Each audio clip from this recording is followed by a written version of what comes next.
Assalamualaikum warahmatullahi wabarakatuh. Innal hamdalillah hamdan katsiran thayyiban mubarakan fihi kama yuhibbu rabbuna wa yarda. Teman-teman sekalian, perlu kita ketahui bahwasanya potensi manusia adalah suatu hal yang memungkinkan seseorang dapat mengembangkan kekuatan, kesanggupan dan daya.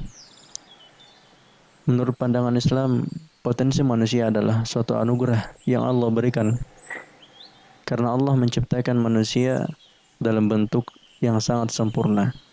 Maka dari itu, Allah membekali manusia dengan segenap potensi yang ada.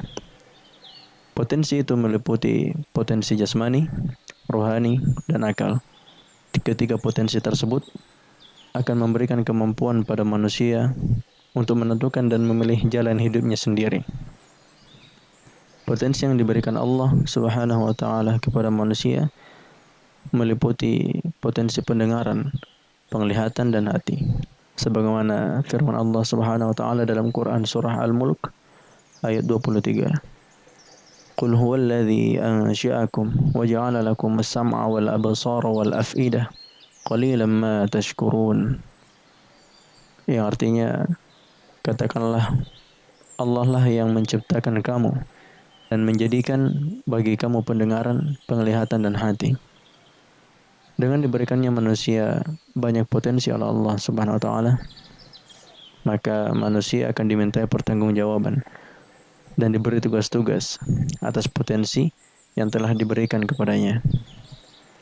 Tugas yang dimaksud ialah seperti sholat, zakat, puasa, beramar ma'ruf nahi munkar, jadi khalifah di muka bumi. Setelah diberikan tanggung jawab serta tugas-tugas atas potensi yang sudah diberikan oleh Allah Jalla Jalaluh kepada manusia, maka sikap manusia terbagi menjadi dua, yakni ada yang amanah dan yang khianat. Manusia yang memilih untuk amanah dan menjalankan tugasnya, maka ia bisa dikatakan sebagai khalifah di muka bumi, khalifah yang sebenarnya.